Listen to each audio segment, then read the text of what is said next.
Bismillahirrahmanirrahim. Welcome students. You are watching my YouTube channel. My name is Sania Mumtaz. Today I am going to teach you biology first chapter class first year introduction of biology. बेटे what is biology? ठीक है, हमें ये तो पता है कि biology किसकी ब्रांच है. बायोलॉजी किसकी ब्रांच है? साइंस की ब्रांच है. ओके, बायोलॉजी का वर्ड कहां से निकला है? ठीक है, बायोलॉजी का वर्ड ग्रीक वर्ड से निकला है. किस वर्ड से? ग्रीक वर्ड से निकला है. उसमें एक वर्ड हमारे पास क्या आता है? बायोस, जिसका मतलब क्या है हमारे पास? Life. And the other is logos, जिसका मतलब हमारे पास क्या है? स्टडी. इसका मतलब ये हुआ जो बायोलॉजी का वर्ड है वो ग्रीक वर्ड से तो निकला ही निकला है, लेकिन वो किसका कॉम्बिनेशन है? वो दो लफ्जों का कॉम्बिनेशन है. कितने लफ्जों का कॉम्बिनेशन है? दो लफ्जों का कॉम्बिनेशन है. जो पहला है हमारे पास वो है लाइफ, और जो दूसरा कॉम्बिनेशन है वो है स्टडी. ठीक है, बायोलॉजी में हम क्या स्टडी करते हैं? बायोलॉजी में हम लिविंग ऑर्गेनिज्म को स्टडी करते हैं या लाइफ को स्टडी करते हैं. It is the study of living organism. Okay बेटा, इसके लिटरल मीनिंग क्या होंगे? इसके लिटरल मीनिंग होंगे स्टडी ऑफ लाइफ. जब हम किसी लिविंग ऑर्गेनिज्म को रीड कर रहे होते हैं तो इट मींस हम लाइफ को रीड कर रहे होते हैं. ओके बेटा, बायोलॉजिस्ट कौन सा बंदा है जो बायोलॉजिस्ट होता है? जो बंदा साइंस को स्टडी करता है, लिविंग ऑर्गेनिज्म को स्टडी करता है, डेड ऑर्गेनिज्म को स्टडी करता है, वो क्या होता है? वो हमारे पास बायोलॉजिस्ट होता है. जैसे जो बंदा फिजिक्स को स्टडी करता है, जिसमें वो लॉ को स्टडी करता है, वो फिजिस्ट होता है. और केमिस्ट वो बंदा होता है जो केमिकल को स्टडी करता है. ओके बेटा, ऐसे ही जो बंदा साइंस को स्टडी करता है, जो लिविंग ऑर्गेनिज्म को स्टडी करता है, वो हमारे पास क्या होगा? बायोलॉजिस्ट होगा, जो बायोलॉजी को स्टडी करता है, जो लिविंग पार्ट ऑफ नेचर, जो कुदरत की तरफ से जिंदा जानदार हैं, उनको स्टडी करता है. ओके बेटा, देखें लाइफ क्या है. सम पीपल ये सोचते हैं कि life is the complex thing, कि ये बहुत ज्यादा डिफिकल्ट चीज है. ठीक है, कुछ लोगों ने लाइफ के हवाले से थियोलॉजिस्ट से पूछा कि व्हाट इज लाइफ. ठीक है, थियोलॉजिस्ट वो बंदा जो रिलीजन को स्टडी करता है, जिसमें हमारे पास कौन कौन आता है? जिसमें हमारे पास हर किस्म के रिलीजन होते हैं, जिसमें इस्लाम, ठीक है, जिसमें इस्लाम को रीड करने वाले, जिसमें ईसाइयत को रीड करने वाले, जिसमें हिंदू अज़म को, जिसमें मतलब ढेर सारे मजहब को जो रीड करते हैं, उन्हें हम क्या बोलते हैं? थियोलॉजिस्ट. ठीक है, लोगों ने थियोलॉजिस्ट से पूछा व्हाट इज लाइफ, लेकिन थियोलॉजिस्ट भी इसका आंसर एग्जैक्ट नहीं बता सके. ठीक है, कि व्हाट इज लाइफ. इन्होंने कहा मतलब पजल ही रहे कि कैसे बताएं लाइफ को. ठीक है, उसके अलावा मतलब प्रॉपर इन्होंने डेफिनेशन नहीं दी.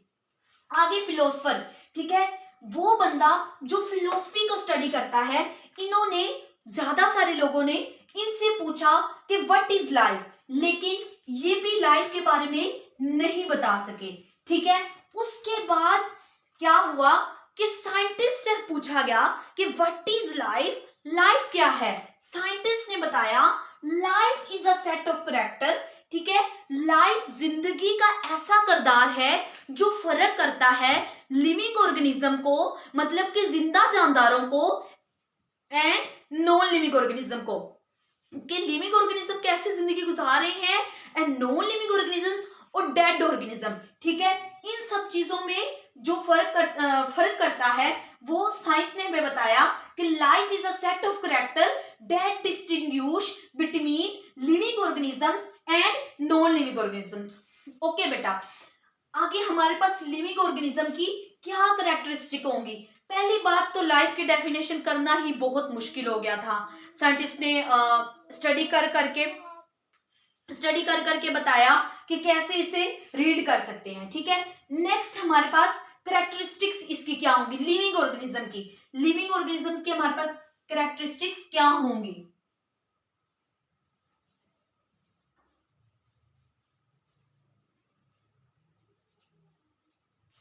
बेटे लिविंग ऑर्गेनिज्म जिंदा जानदार क्या होते हैं, हाईली ऑर्गेनाइज्ड होते हैं। मतलब उसमें छोटे से छोटा सेल मिलकर, मतलब सेल मिलकर, पहले सेल मिलते हैं, उसके बाद टिश्यू बनते हैं, उसके बाद ऑर्गन, फिर ऑर्गन सिस्टम से पूरा क्या बन जाता है, हमारे पास जानदार बन जाता है। ये इसकी फर्स्ट कैरेक्टरिस्टिक्स है। जो दूसरी होंगी, इसमें हम जो लिविंग ऑर्गेनिज्म होते हैं वो कॉम्प्लेक्स इंटाइटीज होते हैं, वो इंडिपेंडेंट होते हैं, डिपेंडेंट नहीं होते, दूसरों पे इंडिपेंडेंट होते हैं। ओके बेटा, जो लिविंग ऑर्गेनिजम्स होते हैं वो साइज में क्या करते हैं, ग्रो करते हैं, ठीक है, बढ़ते हैं, जानदार हैं तो बढ़ेंगे।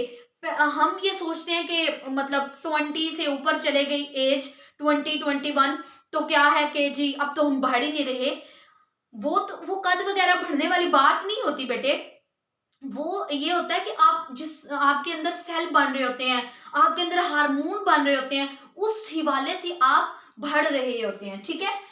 दे जो लिविंग ऑर्गेनिजम्स होते हैं वो एक या एक से ज्यादा सेल से मिलकर बने होते हैं। जैसे हम, जो हमारी बॉडी है ये एक सेल से मिलकर नहीं बनी, ये ढेरों सेल पर मुश्तमिल है, ठीक है। उसके बाद कहीं जाके हमारी बॉडी कंप्लीट हुई है। ओके बेटा, इनके पास क्या होती है, जेनेटिक प्रॉब्लम्स होती है, जेनेटिक, जो हमारे माँ बाप की तरफ से होती है, ठीक है। जेनेटिक किसको बोलते हैं, जीन्स। और हमारे जीन्स कहाँ से ट्रांसफर होते हैं, हमारे माँ बाप की तरफ से ट्रांसफर होते हैं। इसमें ये समटाइम ये प्रॉब्लम, माँ कहती है कि बच्चे की आंखें मेरे पर गई हैं, तो बाप कहते हैं कि बच्चे के बाल मेरे पे गए हैं। तो ये जो प्रॉब्लम होती है, मतलब ये जेनेटिक प्रॉब्लम्स होती है। उसके अलावा लिविंग ऑर्गेनिज्म क्या करते हैं, हासिल कर सकते, can acquire and use energy, ठीक है। एनर्जी को हासिल भी कर सकते हैं और यूज भी। हासिल कैसे करेंगे, उसे खाएंगे। हम कोई चीज खा रहे हैं, अगर हम कोई चीज नहीं खाते या इन केस एनिमल नहीं खाते, तो वो एक दिन तक तो ठीक सरवाइव कर सकते हैं, ठीक है। उसके अलावा वो सरवाइव नहीं कर सकते। लेकिन अगर वो एक दिन से ज्यादा ना खाएं तो उनमें एनर्जी ही खत्म हो जाएगी। हम कैसे एनर्जी हासिल करते हैं, हम खाना खाते हैं, खाना खाने से या कोई ऐसी फ्रूट्स वगैरह खाने से हमें एनर्जी मिलती है। फिर हम उसे यूज कैसे करते हैं, हम काम वगैरह जो करते हैं, जो हमारे डेली रूटीन के काम होते हैं, वो वही एनर्जी जो होती है हम यूज कर रहे होते हैं, काम कर रहे होते हैं। उसके अलावा living organism produce of spring, ये क्या होते हैं, बेबीज को पैदा कर सकते हैं, ठीक है। लिविंग है तो बेबीज को प्रोड्यूस कर सकते हैं। ओके बेटा, next, they can carry out and contain chemical reaction. कैसे, ठीक है, ये क्या करते हैं, कैरी आउट करते हैं और इसमें केमिकल रिएक्शन होते हैं, जैसे कैटाबोलिज्म एंड एनाबोलिज्म। एनाबोलिज्म में क्या होता है, एनर्जी बन रही होती है। कैटा में क्या होता है, एनर्जी के जो मॉलिक्यूल होते हैं वो टूट रहे होते हैं।